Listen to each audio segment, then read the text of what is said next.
There's always a pain in the ass, Twitter.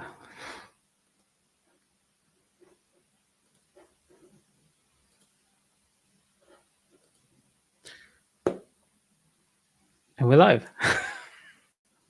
Hello, everyone. Another webinar episodes. This time completely, we're going to change completely topic. No more reachability analysis. I think we exhausted the discussion to the death. So let's talk about human and how to deal with people. Dustin, for the few folks that don't know you, we've been talking in Let's Talk Software Security. We've been talking forever on Security Champion, but you're the one single person that I look at whenever I need to start a Security Champion program or talk about anything. So as I said, why not starting a webinar on the subject since it's so topical? But for the few folks that don't know you, give us a little bit of background about you, what you've done, why you're in this crazy world of security and in the Security Champion world. And why would I dedicate so much time to the people side? That would be a good question to answer too. Yeah, I was a software engineer for 13 years, so I am a tech guy. I love tech. I love building things. I love the software engineering process, and kind of worked my way into, being a software architect. And I think with that, there was a lot of focus on building quality software, not just making it work, but making it maintainable, performant, secure, and so forth. And that pretty naturally led me into the cybersecurity world of application security. I've led and rolled out application security programs at large companies, small companies, and I have found security champions and the process and the techniques of influencing people, rewarding them, incentivizing them, and so forth to be absolutely essential to rolling out a successful program. In addition to things like scanning and reachability analysis and inventory and ASPM and all the other stuff that we're going to talk about today. But I started a company a few years ago, Katilyst, and we essentially focus on helping with this culture change, helping with influencing developers and others through building security champion programs, building allies, finding allies, and reinforcing behavior to help good habits catch on. And I think that's a huge part of what I do and what's essential to make everything work. So I'm happy to be here. Frank, like you said, we've been chatting for years, I think, at this point. So we might know some of our hot spots, and this might be really fun to just kind of push on those a little bit. So, well, I think we are pretty aligned on the approach and on the importance of a security champion programs, because I don't think any security initiative, especially in the AppSec world, is successful if you don't have allies. My view, scanning without allies don't get anywhere. Security team doesn't have all the knowledge and information, and the development team doesn't have the money or incentive to actually do security. So both world wins, but one alone doesn't win.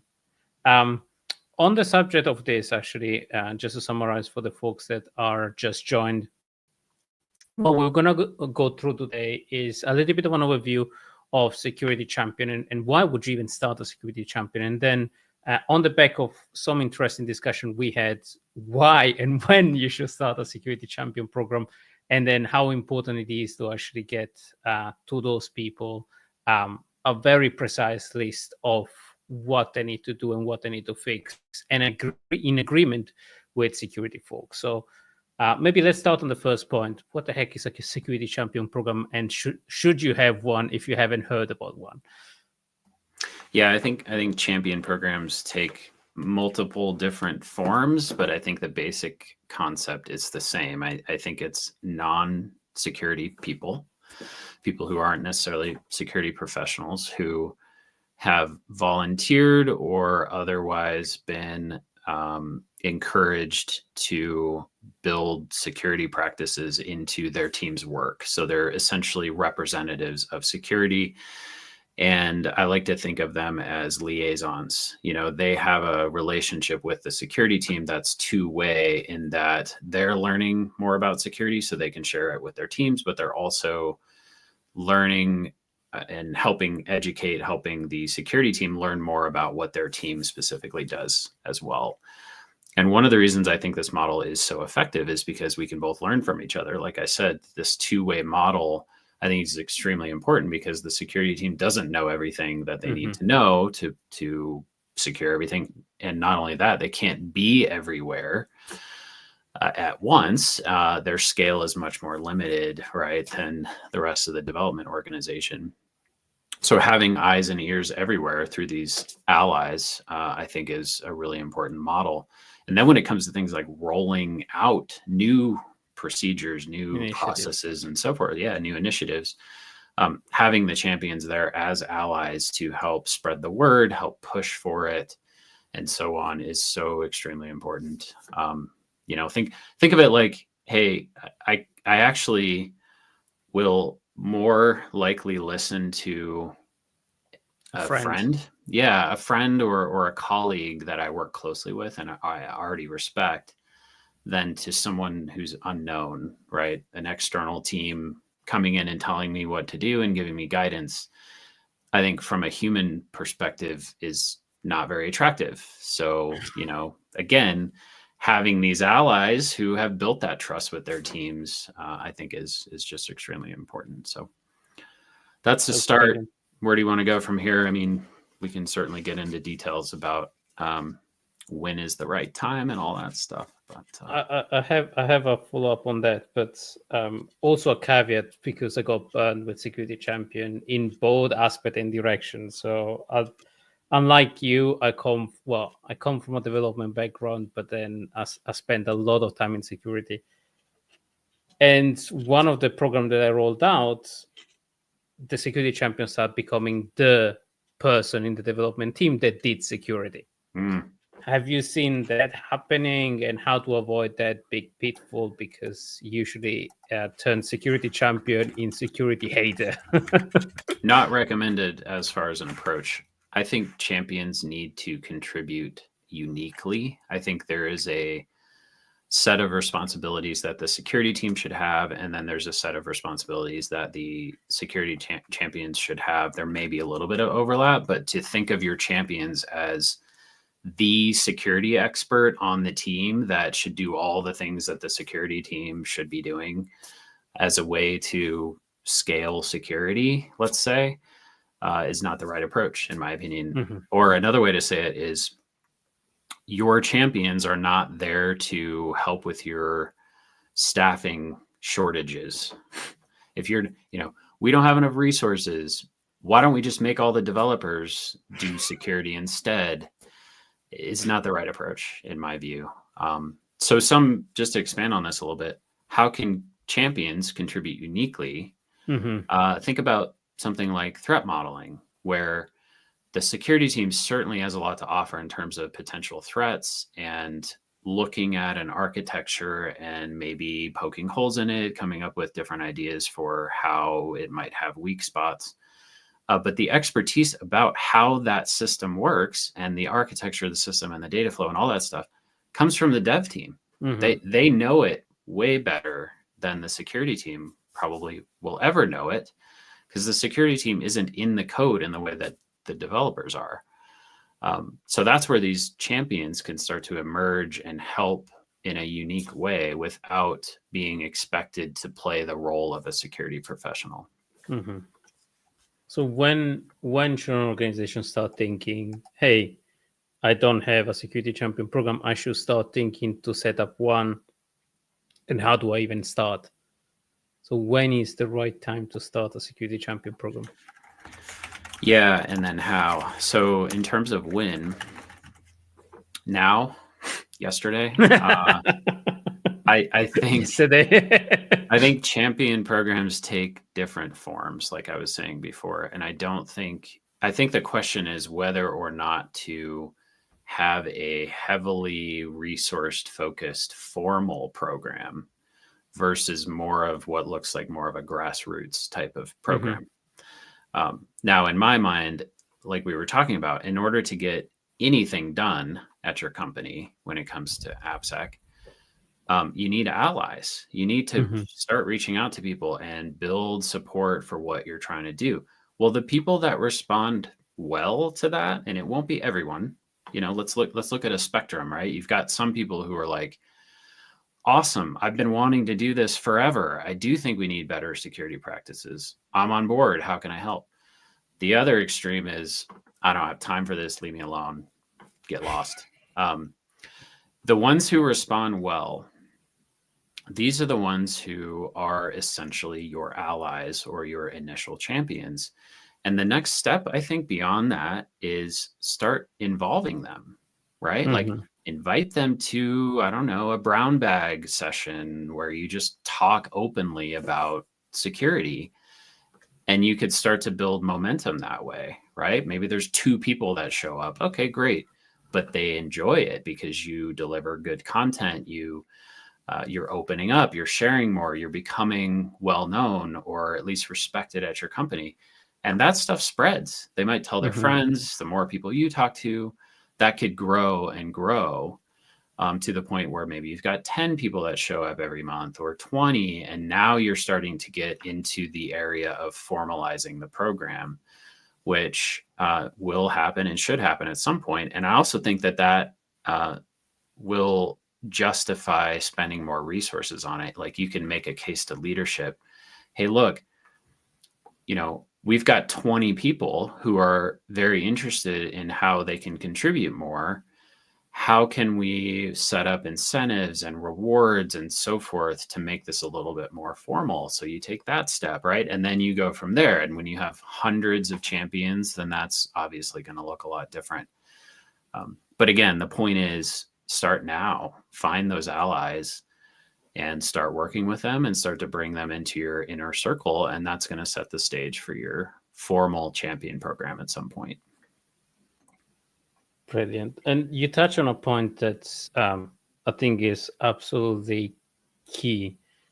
That is, first of all, executive support, product owner support, because a lot of these activity, as you said, if they're grassroots, if they come from bottom up, they are pretty much on the side of the desk as a favor on a +1 or when the developer have time, especially in this current time where the pressure is up on delivering features. Those activity can fall in the never-ending backlog. So how you can go from, hey, you have 3 people around the table into, hey, this is important for your product owner. I actually dedicate an hour a week, an hour a sprint to these activities, regardless of what these activities are. So how do you get the consistent metrics and engagement? Yeah, there's a lot to unpack there. I think where I always go in terms of how can you now start to move this good relationship into something that's productive, I think centers a lot around incentives and leadership alignment, right? As an example, why would they listen to you as opposed to their boss? Is it important to their manager that they focus on quality, they focus on fixing security issues and so forth? That takes a lot of leadership alignment, right? That's like, sure, you can go recruit champions and allies. You also have to build allies from a leadership standpoint, to the point that the engineering leadership has metrics, has measurements and bars that they're setting in terms of quality and reducing vulnerabilities and all that stuff. It's sort of a whole nother side that you have to work, right? You can work over here, build your allies and so forth at sort of the grassroots level, but you also have to build support at a leadership level so that incentives are built in. Otherwise, why would they? Why would a dev spend their time doing anything other than what their manager expects, right? They're the ones that are going to determine whether they get a raise and a bonus and all that stuff. The incentives are built into that system there. So, and that goes for anything in security. I think it's not just security champion. It's like, why should you fix vulnerability? Why you should review this threat modeling finding? I think is security champion is a vehicle to measure and prioritize the work from a development perspective and making sure that they have ring-fenced time to actually do security in their day-to-day job. It's not just a side of the desk, because that's not scalable. Yeah, beyond just champions. I think champions are part of the model to help roll things out and deliver information and so forth. But even each individual developer has to be accountable for the quality of the code that they write to a large degree. And again, that takes alignment with leadership and building in the right incentives. I also think that's a piece that's missing. I think there's a lot of begging that goes on. Can you please, I promise I'll stop bothering you if you fix this issue. It's like, okay, how do we do better than that? How do we actually set up a positive reinforcement scenario where they're being rewarded for fixing things quicker, that sort of stuff, as opposed to just, again, bothering people until they fix things, which is, that's a cycle that I think a lot of people get into. Well, we used to do like that. I can think it's the recurring sentence. Like it's difficult to go away from negative reinforcements versus positive reinforcements, because building a momentum on positive reinforcement requires a lot more structure metrics and trust and verify, versus I'll block you, you have this SLA, we used to work with this particular parameter, everybody's comfortable about volumetrics, fix all the critical regardless if you have touched the code or not. That's kind of the recurring pattern that I think builds more animosity than momentum in a security champion, in a security program for developer in general. Yeah, absolutely agree. And let's define some terms, because in my experience now, I've gone way down the path of the behavioral science side. I think what you're talking about is the difference between reinforcement and punishment. Right? Do you use the carrot or the stick? Right? Carrot being the reinforcement, stick being the punishment. And then you actually have, and this is actually operant conditioning, you have positive and negative in each. So you can actually have a positive reinforcement and a negative reinforcement.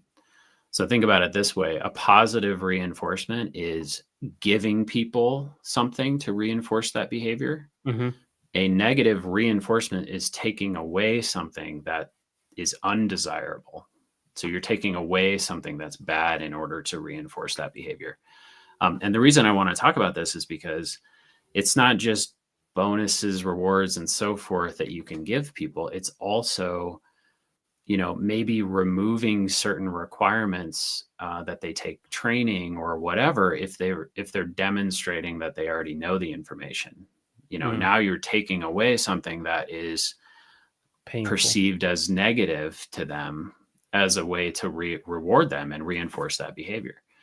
Clearly, if you're fixing issues quickly and you clearly know what you're doing from a security perspective, maybe there's a portion of the annual training that they don't have to take or something like that, right, in order to reinforce that behavior. So anyway, just wanted to expand on that a little bit, because you also asked about how do we get champions to engage and all that stuff. And I certainly think rewards done correctly is the best path toward that.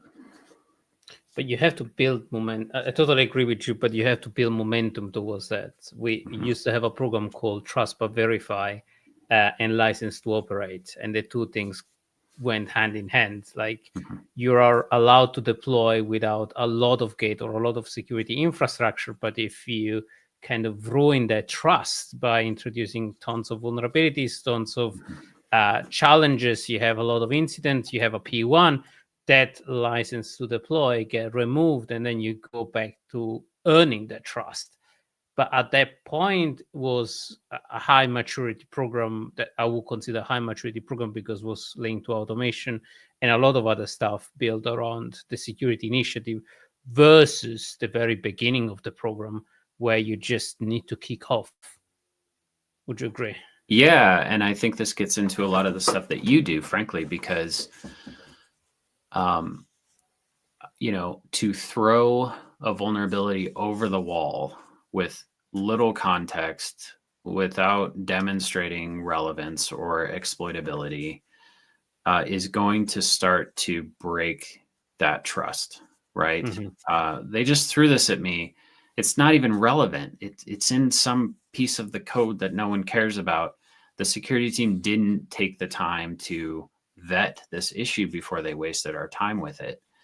That breaks trust. So, I really think it's important to take the time to build that trust, which means maybe going slower at first and trying to create automated systems, ideally, that add context, that, respect the business criticality and so forth of the systems that have the vulnerabilities, so that you can demonstrate, hey, this is actually an issue that's worth your time. And I think if you start to do that, you start to build that trust. Oh, the security team is not just throwing things over the wall. They're actually on our side. They're trying to help us understand and so forth. So that's just really important, I think. I also think like the social aspects are so important as well here too. Like, people are going to talk about you. What are they going to say? Right. And you'd be amazed how quickly people can sort of turn on you if you're not taking the right approach here. The whole org might feel like, even if it's subtle in a professional environment, it's not like someone's going to come right out and say, why are you being such a jerk or something? But you will just get less response, right? Like, people will start to shy away from you, and you can sort of start to feel that. And I almost feel like, and actually I've measured this specifically. We were talking about metrics earlier. But I've actually measured the number of times that someone created like a Jira ticket and then invited us in to that ticket. So Jira tickets created by someone else that involved a security member, I found to be a really good indicator of the trust that people have with us, because they wouldn't bring us in. They would avoid us, right? They wouldn't bring us in if we weren't providing value. If they didn't know us, they wouldn't even know who to bring in. So I found that to be just a really good indicator of the trust that people have in what we're doing. No, I think that's an important point. Before we touch on that, I think I wanted to bring in another element that's over the time, I think I've started seeing, that is the concept of attribution, of attributing the right things to the right team. Because we talk a lot about security champion, we talk about application security or operational security, but the way we build things in the modern world is very different. And one thing that I see security champion and in general development team losing trust in the development in the security team is, hey, you're throwing over the fence a lot of vulnerability. I don't even own this stuff. I can't even do anything about this. And look, we do a lot with Phoenix. I don't have the perfect solution and scenario, because it's I would be lying if I say we do. But we invest a lot of time and effort to actually hide the vulnerability that can't be touched, that can't be fixed, that can't be even touched in a specific context. But attribution, we found, is the single most noisy or denoiser around a good security champion initiative. And then on the other aspect, where I saw security initiative failing massively, for example, is the gating process, where it just, hey, I have a technology that just bulk together a bunch of vulnerabilities and it just block you on the critical. But on the other side, you don't have an exception management, you don't have a pause SLA, you have, hey, the development team have developed this, but then the other team is on holiday.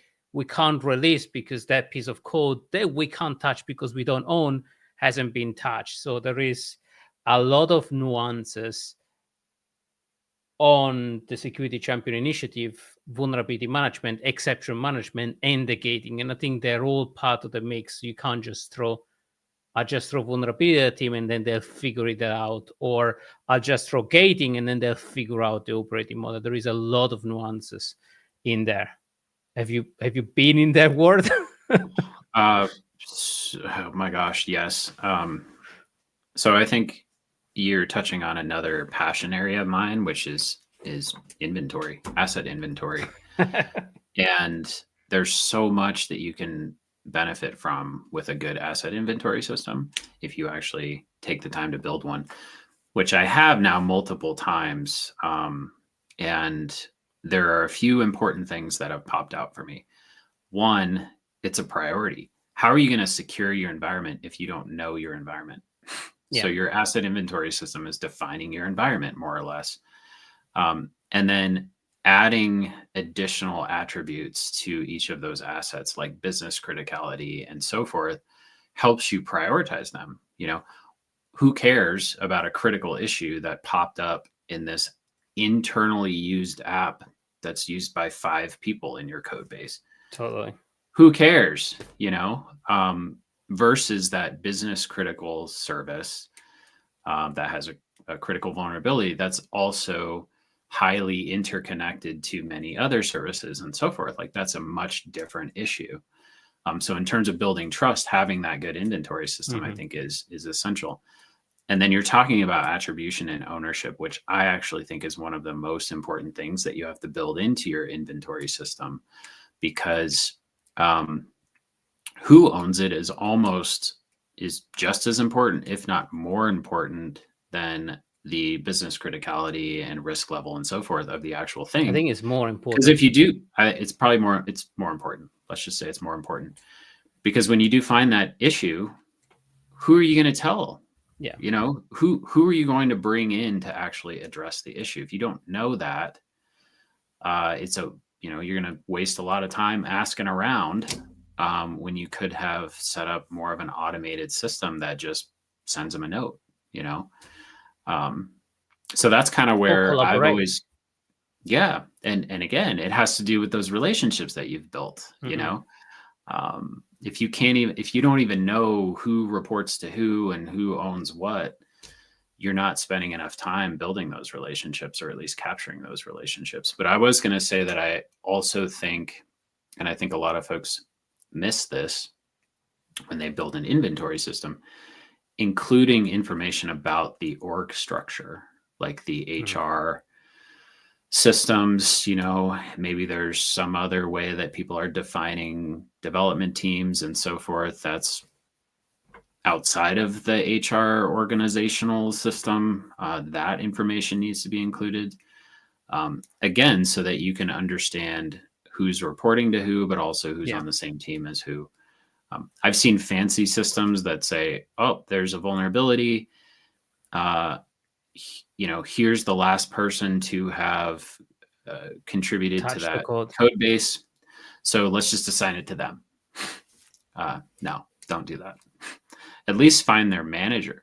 Oh, well, we don't have that info. We don't know who they report to. We don't know the team structure.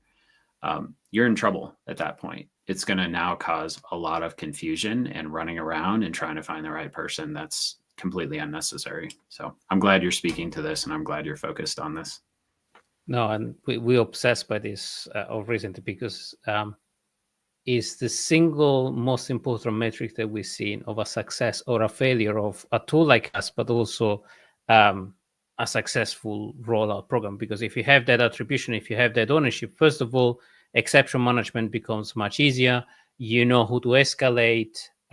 It's much easier to actually put gating on things that they own and they can do something about it. If he has a critical, it's attributed to them and they can't do anything about it, they're going to get massively frustrated because their release get blocked. It just generates that noise. So, but we found a way, for example, with Phoenix, that is a security tool. Look, any security tool in the space is going to be a security tool. There might be a component dedicated to the development team, like Backstage or other tools. But the dual approach of this and decoupling or enriching with a CMDB software like, and not including that in the security tool, we found the best approach, because then the development team can operate and run and update those things at their pace and keeping updated without the need to log into another security tool. And the security tool can actually leverage that to actually reconfigure. And we found that to be the best approach, because we live in the world of the development team, but we leverage that information to actually reconfigure how Phoenix is configured, so that even the security team doesn't need to go and bother the security champion or the development team to say, how is this application structured? And then you have exceptions. So we still haven't figured out a lot of stuff into the exception, like this stuff doesn't belong to me. So we still need to do some work around that. But it's a really fascinating and interesting approach, that this is the single most important things that make or break an attribution program or a security champion program. I love how you're focused on that, because I do think a lot of tools only go so far as, here's the repository and it has these vulnerabilities. Okay, what do I even do with that? Exactly. Right. Now I got to find who owns the repo, and yeah, there are hard problems here though. Like, how do you map repos to actual services or apps? This isn't necessarily straightforward, right? You might need some input from others to help you understand that a little bit more, or understand the build and deploy process. Like our application is built of these services, which you could more or less glean from the way that everything is deployed, right? And then these services are supported by these code bases, and we know that because of the build process, right, that actually created those containers or so forth, used these repos.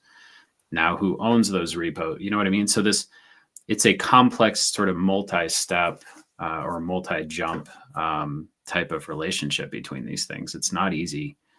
But the other side of this too is from a metric standpoint, like accountability and metrics,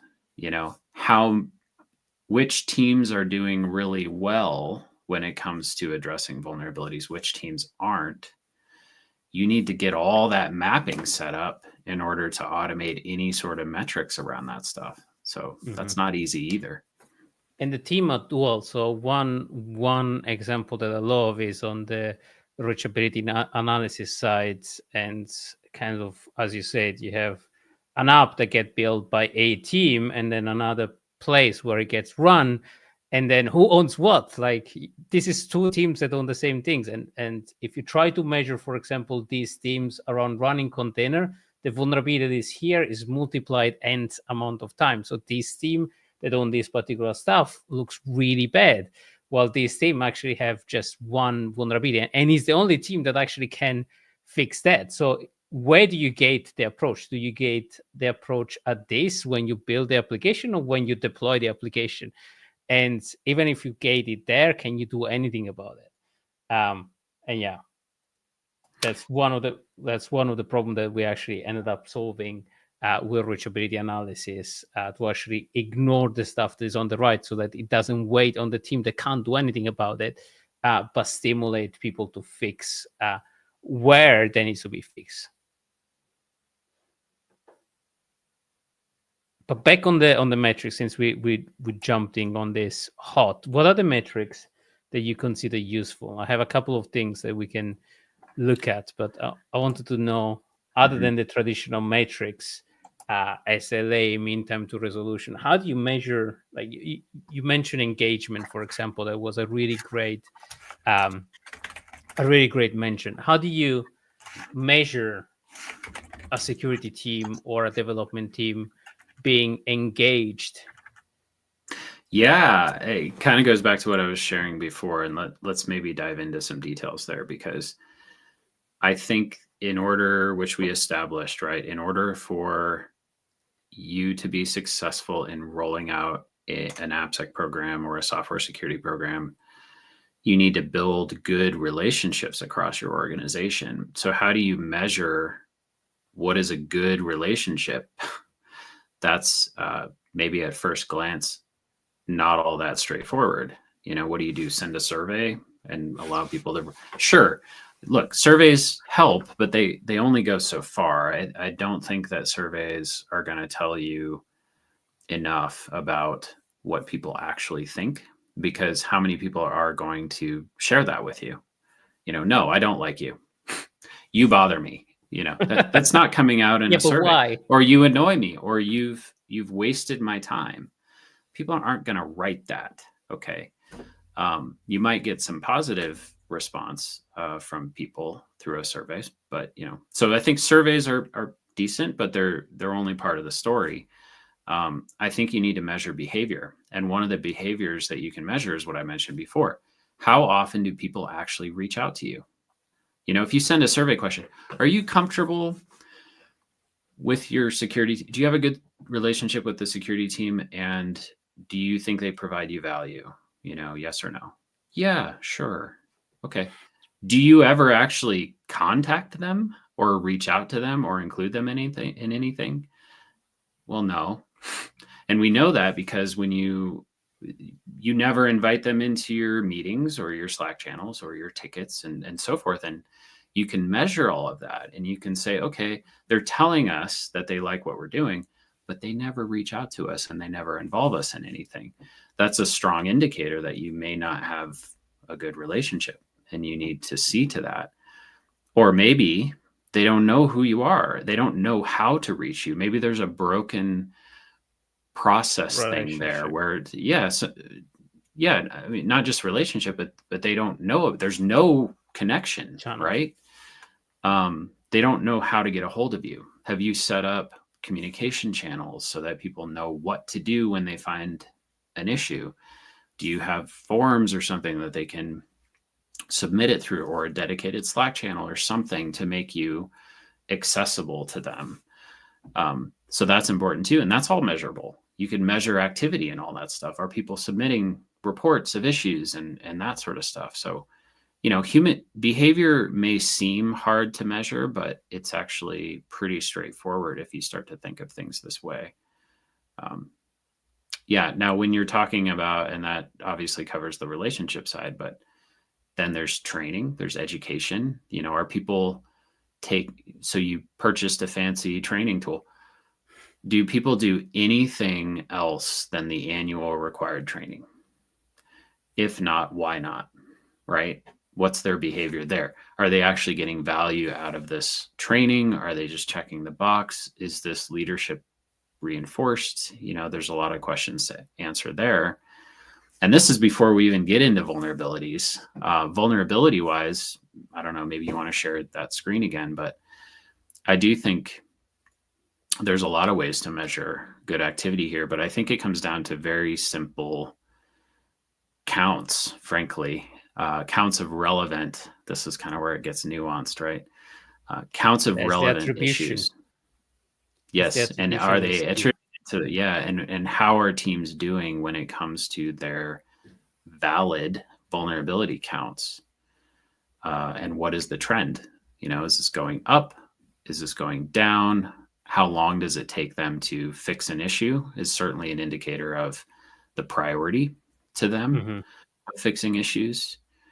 I think you should measure all that, but I also think that you need to simplify this into one or two measurements to really tell leadership how you think we're doing. Like, we have a good relationship because people involve us. Number two, the vulnerability counts are going down.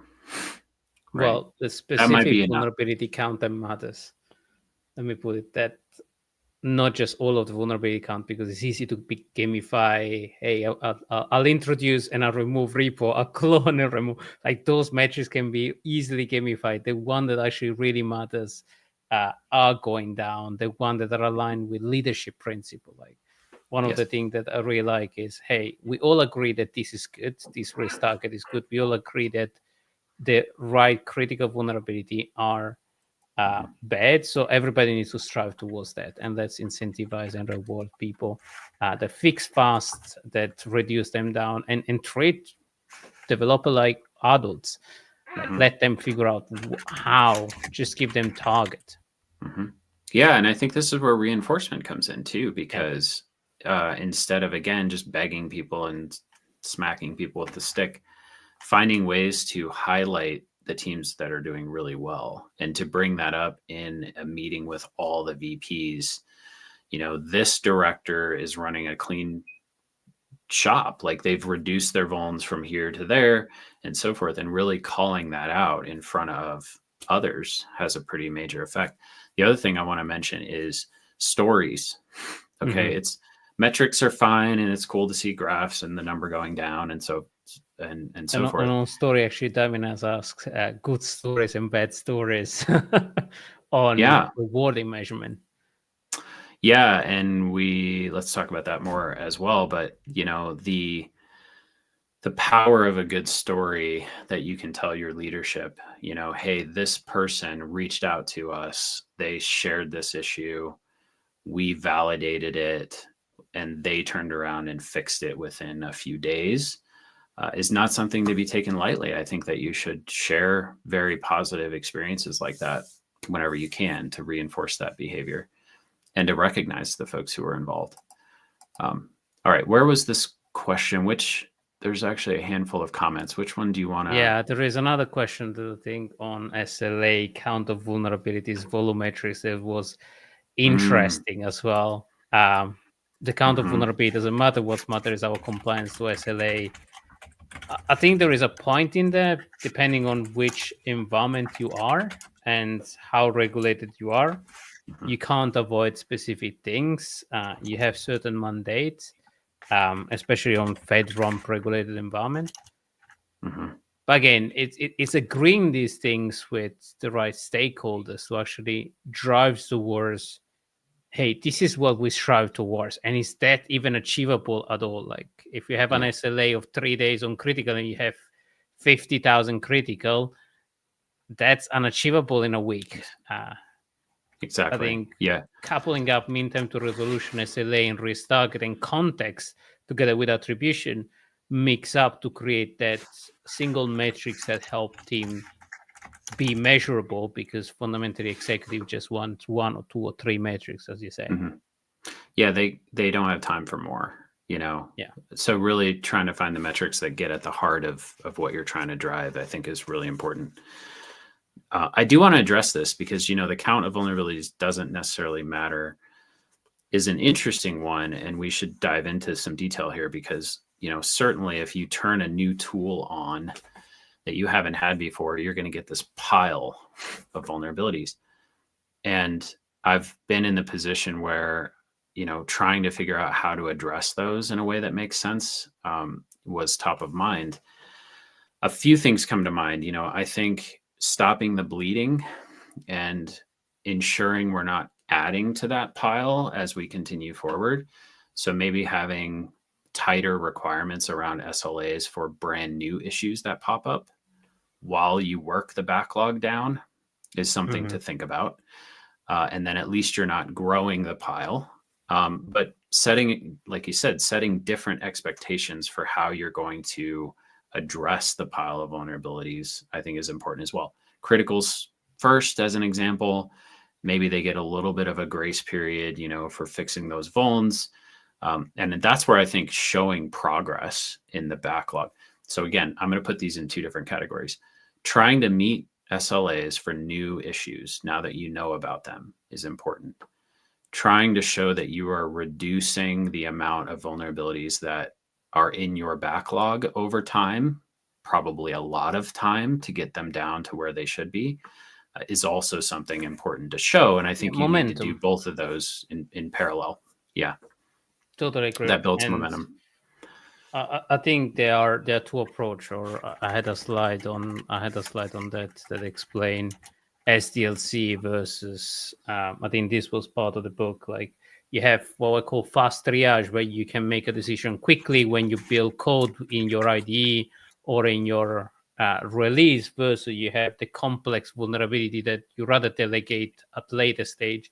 And I think having metrics around these 2 areas and 2 aspects are super important, because burning down your backlog based on the criticality is as important as stopping the bleed, because you can't always stop the bleed because maybe some of the team are not there. And there are different philosophy on there. I think you touch your code, you fix everything, And I think that creates Oh, yeah. animosity. Well, it's the Boy Scout rule, you know, leave it cleaner than you found it. And having that be starting to become the mentality, I think will really help as well. Like, I'm in here, I'm touching this. Now I see that a library is out of date or whatever. Let me just kind of take care of that while I'm in here touching things. And I think this is where understanding how developers work becomes so important, because, you know, going off and randomly fixing some vuln in a piece of code that they haven't touched for 10 years is going to take a while. Okay. Especially it's if so different than Spring Boot or then I'm right here. I'm making a feature update. I'm making a change. I have to remember what the code does in order to do that. And therefore, while I'm here, this is the right time to address that thing, that tech debt thing or vulnerability that might exist. Do you mind if we go back to Damien's question? Because he asked for examples of rewards, and this is one of my favorite topics. So thank you, Damien, for the comments there in terms of building champion programs and the insights there. This question: please give examples of good rewards that folks that I've worked with have appreciated. So I have an acronym for you. This comes from the gamification world. I love talking about this. It's SAPS, SAPS. You've heard me talk about this, Frank, a lot. It stands for status, access, power, and stuff. And the reason I love this is because I think when people think about rewards, they go straight to stuff, right? They go, well, okay, rewards, pizza parties, swag, bonuses, money, cash, gift cards, whatever. Those are rewards, right? That's it. No, there's 3 other categories. Okay. Status, thinking about ways to recognize people and even label them or give them status when they're doing really well, when they're doing what you want them to do, is a very effective reward, because it taps into that social proof element, right? I'm being recognized. I feel good. I feel like I'm accomplishing something, and other people can see it. So this is why like these champion belt systems work really well, because again, the people who are contributing more, they're getting recognized for those contributions, and it's in a public way, right? So that's a status type reward. Access, they don't have access to something. They're unable to do something, or they're not invited to something unless they earn their way in, right? It's a scarcity motivator. Like, I think humans naturally are drawn to things that we can't have. So when you sort of dangle that and you say, hey, you know what? You can't play with burp. We actually don't allow you to play with burp in our environment at all, unless you earn it, unless you are a brown belt security champion, because you've proven that you're going to be responsible and we can trust you with usage of a tool like that. I have used that exact reward with a lot of success, because people are like, well, what is burp? You know, the second they don't have access to it, they're like, well, what is that? Now I want access to it. What do I have to do? So that's worked really well. And then one of the things I've done, sorry, license to deploy. Like I yeah, used to give away license to deploy, because that makes the team go faster and be recognized by leadership. It's like, yes, I want to work with this team because this team is actually faster and operating at scale. They can cut corner, but cut corner legally, because you're giving them the license to operate, and once they get their badge, they want to maintain that status, because it's like the superstar team that can do things fast. 100%. I was just going to mention that like the power. So SAPS, right? SAP, the P is for power, the ability to make decisions or have more of an ability to do something. Like you were saying, provide sign off for something, right? Move faster because, you've demonstrated that you're going to be responsible and that your review process is sound and so forth. Maybe you get priority from the security team, as an example, when you need a security review, right? That quickens your entire development process and makes other people want to work on your team. So anyway, so there's a lot of very creative things there. One other note is one thing that I've done with the champion programs that I've recommended building is, having these rewards hit as you level up, and having the top level start to be included in decisions about the program itself. So the last company I worked for, Fivetran, we did this exact thing. The black belts, the highest level, we brought them into our steering committee, and they were actually part of designing the next phase of the champion program, which is an access and power reward. And they loved that. And that was something, again, that you dangle in front of them as you have to earn your way into this. Suddenly more people want to get involved. It worked great. So anyway, so I have tons of other ideas, but I think that's at least a start. But I think it all ended up like when you have a small team and a small community, it's good, but it all comes down to attributing the right things to the right teams and the recognition. And this is what I love to talk about, that those are there are two different beasts of this Hydra, even three sometimes. You have the operational teams that have their own metrics, and SLA patching level might work for them, and development community, engineering community might have their own things, and they own different assets. And having a champion program, I think, that address both, but also hybrid approach is, I think, key. And as you mentioned, scaling them up, rewarding, but also explaining why. One of the things that has shined to me while I was working on this is trying to explain why you have particular issue on a particular system, or why you had a particular spike. And we haven't perfected this. Like, we're working really hard to make this work, for example, but displaying and explaining, hey, from a month to another, you had a spike or you had a trough. You had more vulnerability. You introduce a new library. You introduce a bunch of new assets in your environment. Those are the things that are nuanced, but they can turn away a lot of your development community. And that's why I stress so much about having the single view of all of the vulnerability that a team owns, and keep on working on that assignment and attribution, and maybe even de-attributing, or letting the team de-attributing the things. Like, one of the things that we're working on right now is, hey, this stuff doesn't belong to me. I can't do anything about it. So de-attribute those vulnerabilities and those things from me, as an exception, though, because that, again, can be gamified and can be anything that I mentioned can be turned against the security team. I've required them to tell me who owns it then. I'm going to keep it assigned to you until you can tell me who you think it should be assigned to. Not just that it's not yours. Because then it goes into this owner, like orphan ownership bucket. Right? But that can be a metric as well. Like, it could be, but you can have a champion, but they know special champions.